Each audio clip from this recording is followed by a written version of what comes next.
Amazing Authors, and I want to give a little bit of a quip on it's a verb, right? Begins a new discussion with bold yet simple and timeless concepts about leadership. This is the author, Jen Milius, who we get to bring into the room. And as you all know, this is an empty room and a story is always waiting to happen. And you are the author, because if you're on this page, we know that you have interests in that particular world, or you love reading books, or there's just loves Jen. You love Jen. Who's not, how can you not love Jen? That is thank you. She has this great book called It's a Verb, and so much more, because she does a lot of services to help authors become better speakers and leaders and so much more. She made a children's book series, but we'll get to that as well. So before we begin, I want to give you guys an entree into who Jen is, Jen Milius, and we'll go from there. How's that sound, Jen? Perfect. Thank you. Well, it's a good thing to have you today, to bring you in this room and have this conversation around your book. It's time to celebrate you and your important work, for sure. And a little bit about you. It's so funny. I have your bio and it's so small. I'm like, oh, Meg.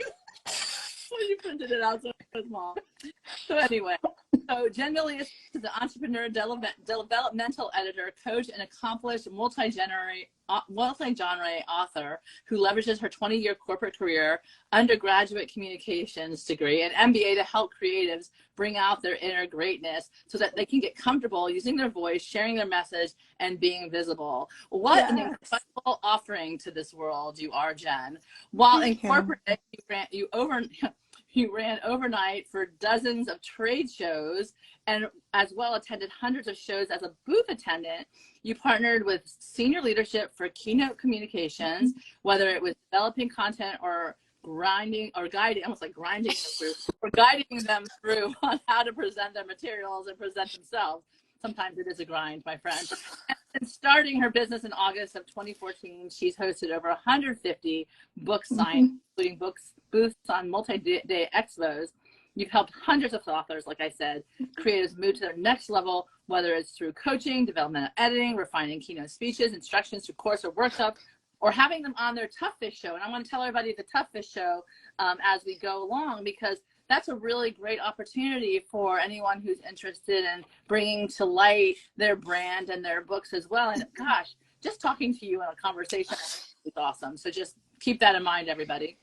So she's also spoke to thousands of elementary students, which, that's a tough audience, about courage and confidence, and worked with hundreds of authors and creatives as well, with regard to your other books, your other children's books, which I point out that you do have quite a few at this point, correct? I mean, this is pretty amazing. And then, always around joy. Your message of joy and tapping into your full potential means that joy, purpose, and possibility are coming together through you. Jen, welcome to the show. Thank you so much. And hi, Suzanne. Thank you for coming. I love the fact that you attract many authors. We met through Leslie Rasmussen, and I thank her on our show because, it's the connections and the collaboration that we network with each other and we build out each other and bring out the beauty of each other. And that's why I wanted to have you on the show, first of all, because you do have a great book called It's a Verb, right? Talk to that, speak to that, but as well, you and your generosity spirit, you're just amazing to be around. And I feel like Moon Wednesday, and who better to have join me than you? I got Suzanne and Leslie with me on the other end. I know. So how do you feel about your book? You co-wrote it, correct? Tell us a little bit about it, and then I'll give a little synopsis, but I want to hear your beautiful voice. Well, thank you so much. That book was so much fun to write. My co-author and I, it actually started because I had been a part of my first podcast, which was Encouraging the You in Success. It was a leadership podcast, and my co-author heard me on it, and he was doing a leadership podcast and was like, hey, I think we've got something here. Yeah. Do you think maybe we could work together? And so it started with us meeting. We're both in the same state, and we just sat there and threw stickies up against a wall, and it started to come together. And he's amazing. I think the world of him. So this book was just a joy to put together, to co-author, to bounce off of each other. And I always likened it from my perspective as that that back pocket mentor that you wanted to have. Like when you're sitting in something or you've just had an experience and you're like, I really need to talk this out. I need some guidance. And you want to have somebody with you. And so this book you could pull out, you can read it in whatever order you want. It doesn't matter.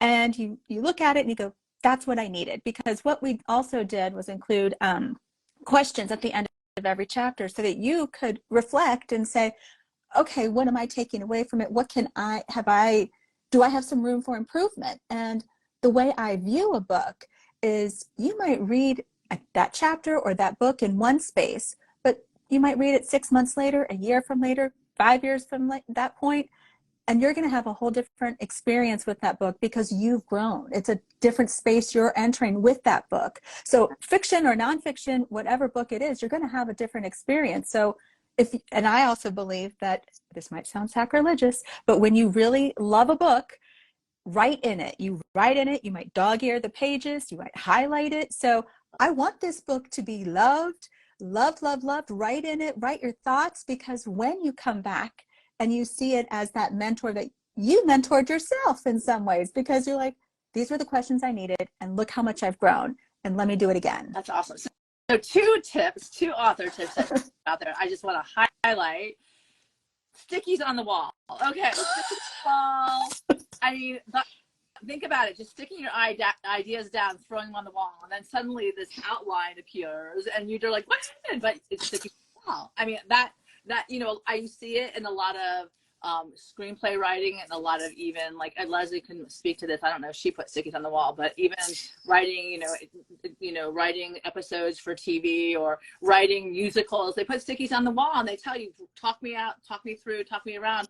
That's a great tip to have, to use. And the other one is dog-ear your damn book, man. I mean, this is not just to be like kept for, I mean, sure, in the Library of Congress, there's one of these, and they're going to look very pretty until forever.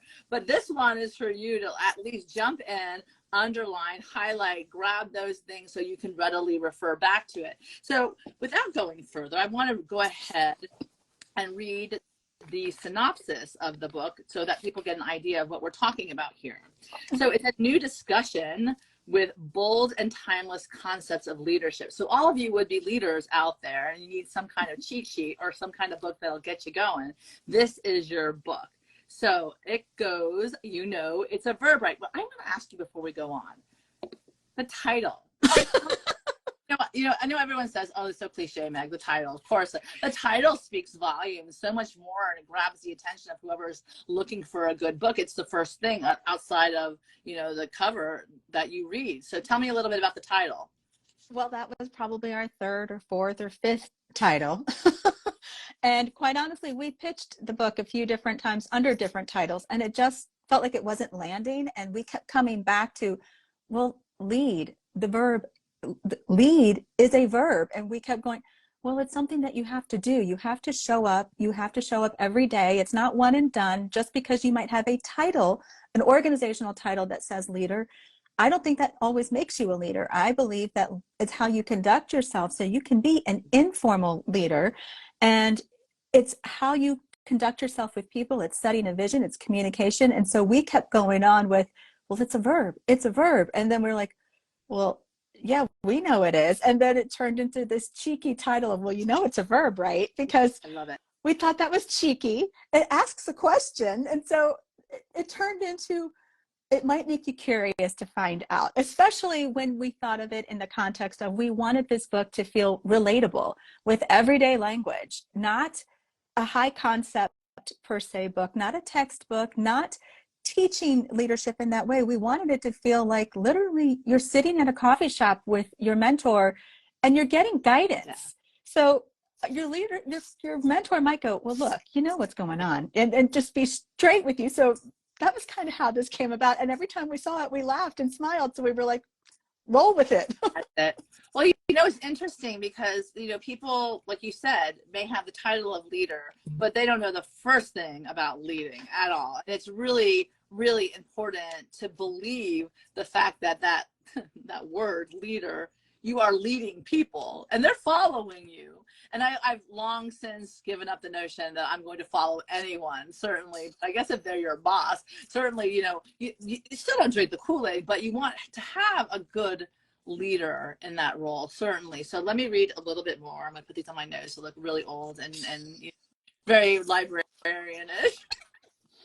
It demonstrates how leadership must become a verb and positively develop individuals across the leadership spectrum who believe there is more to leadership than meets the eye. Taking you through the tenets of leadership, you'll learn how a consistent practice beginning with an above reproach moral compass paves the way for leadership growth and development. Whether you're at the start of your leadership journey or already in a leadership position, you know it's a verb in firms you can become a better leader, which is clearly going to benefit all of us for sure. Using everyday language, it's a roadmap with real life examples that help you bridge the gap between your technical skills and leadership skills required to successfully guide individuals, teams, and organizations. So I just want to say, like, you just gave us a brief synopsis of how it came about, how you found your co-author, but I'm curious, you know, you are an author of children's books as well. They came before this book, correct? Correct. Tell me a little bit, what are the titles of your children's books? Because I love the titles. Go ahead. Well, the series is the Einstein and Moo series, which is based on our two tuxedo kitties. So Einstein's my little boy, Mushu is my little girl, but she goes by Moo for short. So, you know, Einstein and the leaf, Moo in the case of the mistaken identity. There's Einstein and Moo and the quest for the catnip. There's Einstein and the snow, Moo and her favorite spot, Einstein and Moo and the quest for the, Einstein and Moo and the unexpected visitor, and the Einstein and Moo activity book, because I like to color and I was coloring the sketches from my illustrator, so I needed an activity book. Well, you gotta do what you love. And my question to you is, do these books also engage the leader in these children, these elementary school children, or I guess their creative side as well, because leaders are creative. It's really about creativity. It's really about the joy and the sweetness of an animal, because when I see an animal, I see a personality, a little spirit, a little soul, like I see in us.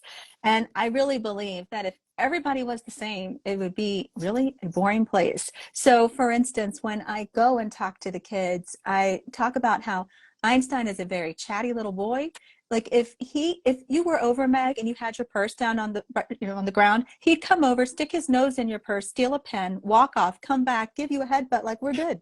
And it's like, dude, what are you doing? And he is my little social greeter. He says hi to everybody.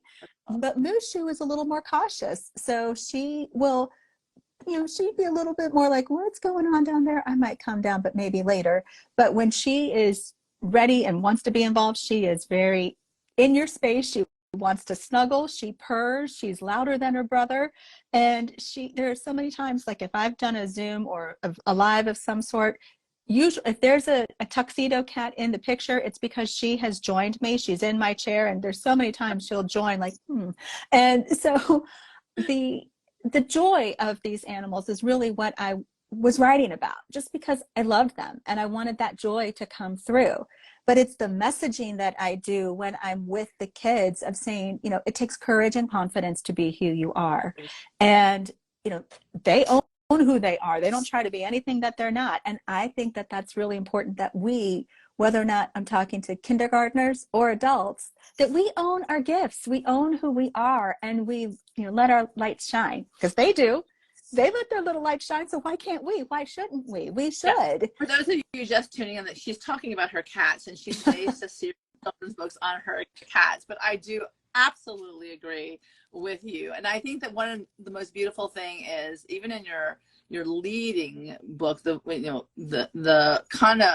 concept that courage and bravery to shine as a good leader as well. And you'll find that in the pages of your book. So I'm curious, can you tell me some of your favorite chapters in this book that, you know, you enjoyed? I know that you wrote it together with your co-author. His name is Dr. Wayne Applewhite. But in writing it, were there some favorite chapters you're just like, oh, this is like, because I believe life can be a hell yeah, I love that I get to do this. So I know you are like that, knowing you. So tell me, what do you have to say with regard to that? You're asking me to pick out of children, it feels like. No.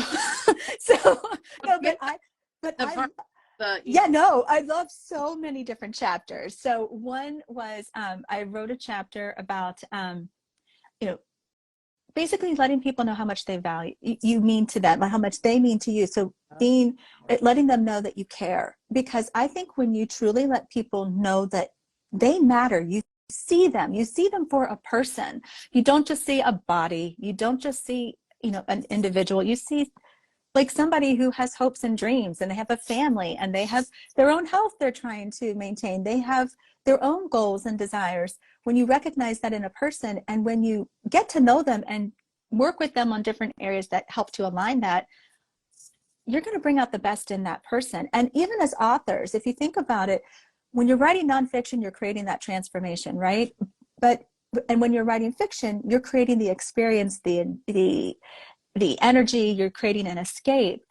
But you as an author, you're running a business. So you're leading your readers, you're leading your team. So if you have a virtual assistant, or if you are working with somebody to help you with different pieces, but when you go out and you represent your business to another organization saying, hey, I want to do a book signing, hey, I want to do a podcast interview, or hey, I want to, go do this speaking engagement or an author visit or whatever, you're leading. You are representing this group, you are leading. And so when you're owning that space and showing up as like, I'm glad to be here, I'm excited to be here, and that you want to be of service and be in the best space possible, that's going to come through. And that's what was also in this book of saying, remember your gifts, remember why you're here, and focus on others. So that chapter was really intended from my standpoint of showing that goodness. And another one I really loved writing was Dress for Success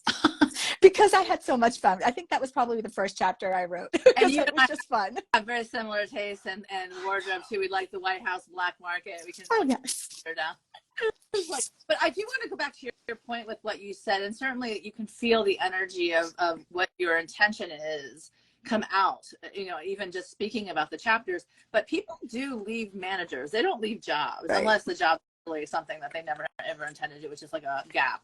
But they leave managers because they don't pay attention that these are people who have lives too, and they might be going through some hard time. If you actually do reach out, it's like, wow, there's an opportunity there to support somebody and to, with integrity, bring them up or build them up. And I want to say it once again, it's a verb, right? Going back to leadership components. It's really important that, people actually know, because, sometimes they don't know. They just like, I don't know, maybe they've had their mentors be something other than someone who's uplifting. And back to Dress for Success, Suzanne is saying #1 story.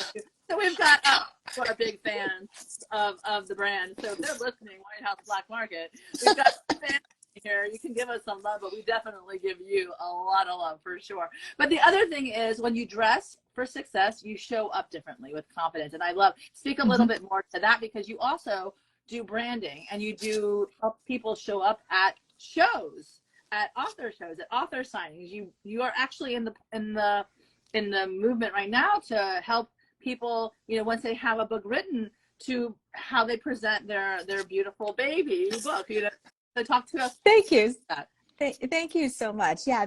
So in the book itself, what the biggest thing I was talking about in it, which was more storytelling in that chapter, but the concept was, I went from one environment which expected suits and hose at the time, to a whole different environment, which was basically, I went from like a publishing space, a publishing company, to a heavy manufacturing space. So I swapped over suits for really nice pants and a nice top versus full-on suiting.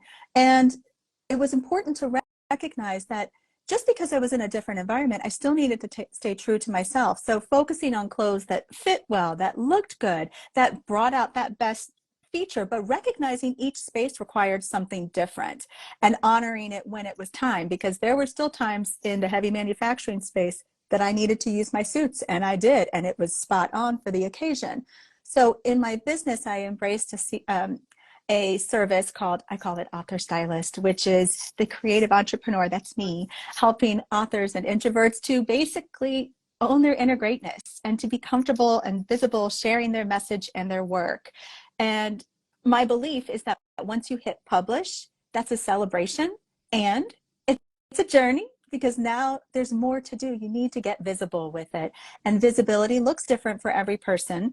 But if you want to do book signings, what does that look like? What's going to create a great space for you? Once you've had a book signing, can you elevate it to the next level? Are there things you can do to make it feel even more appealing for the next one, so that you have the confidence going into each event? Some events might look a little different if you're going to something more local at a local bookstore versus a full-on trade expo, or you're doing a speaking engagement and you have a table. There's still going to be different feelings for each.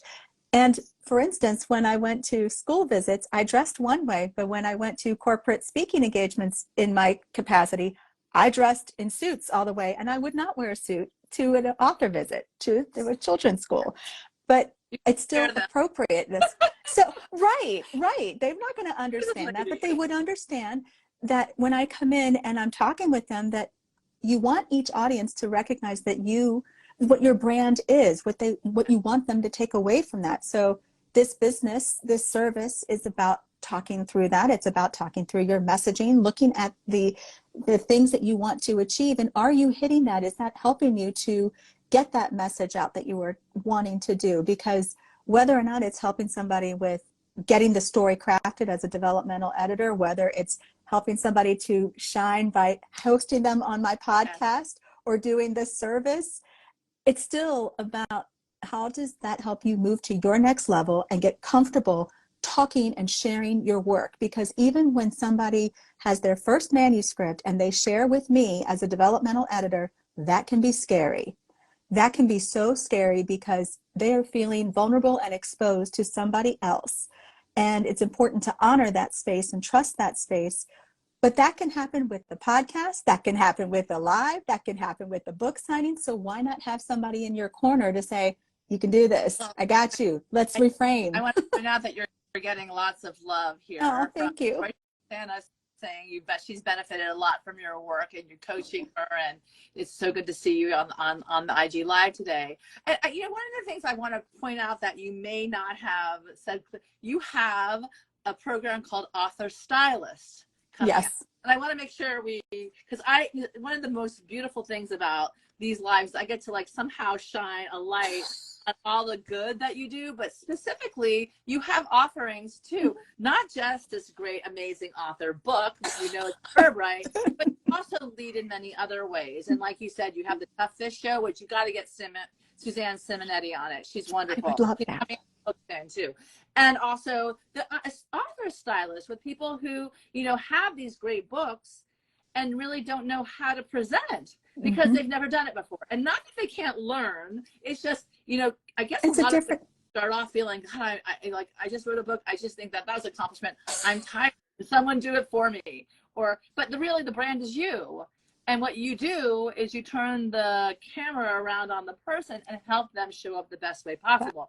So tell me a little bit more about that.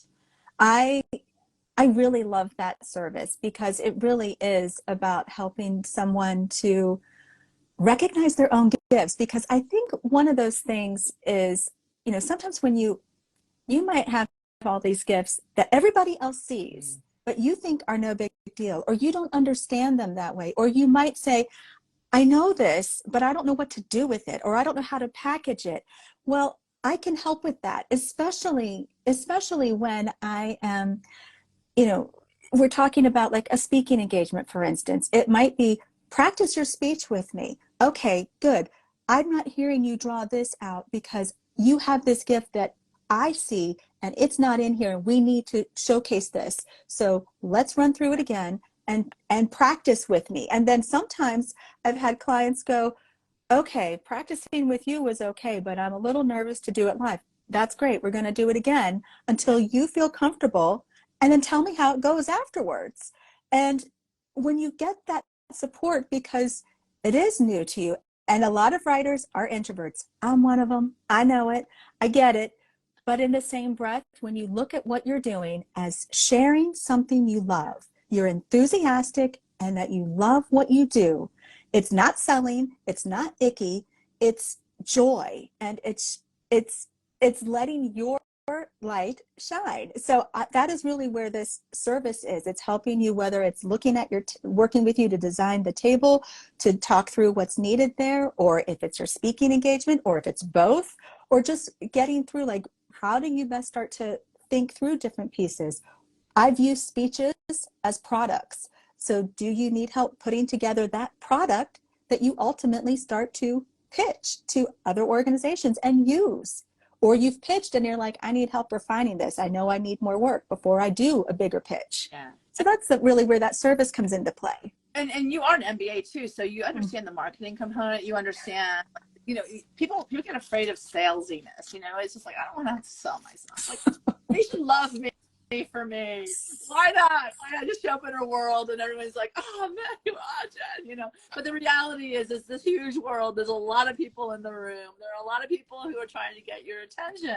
And the bottom line is, you know, it could be like an interesting part of you that you lead with. Like, what's your pitch? Someone says, what is it that you do? Even that, you can help guide a person to have a go-to statement that'll make it a little bit more comfortable to do some of the uncomfortableness, right? Comfort zone, which I think is huge. And also, you know, with this kind of book too, it's something that you can like literally go to, like I said before, if you need a quick fix, like a quick chapter or a quick something that just helps you out, because really our lives are leading and how we want to leave a legacy. So get to one of my favorite questions is, what do you want to be known for, Jen Milius? What is it that everyone says, oh, Jen, that's her, you know, that brand, that word, that wonderfulness. What is that? What is the thing that you want to be known for?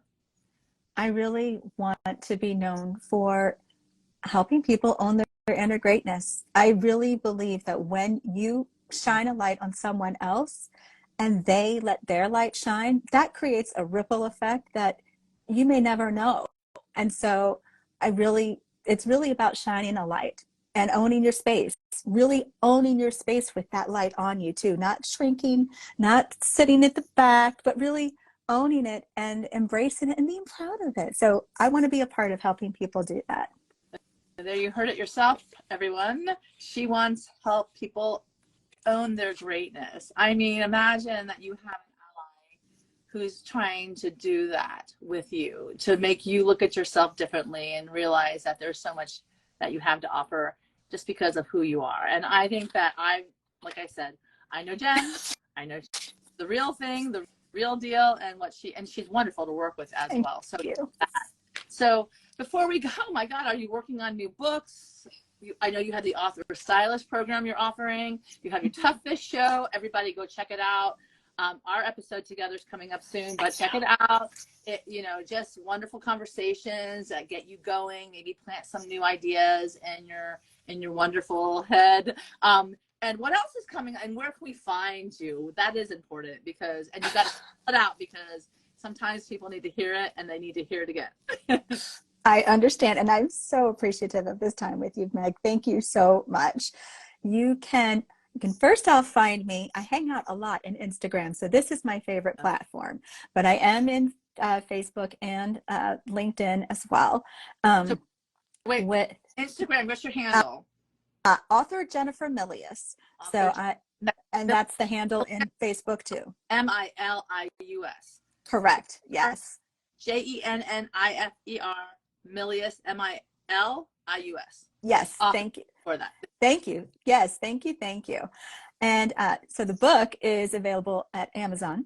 And you asked me one other. Yes. Are you writing another book? Yes, I am. I am working on another piece. And I don't have a title for it yet. It's not coming to me quite yet.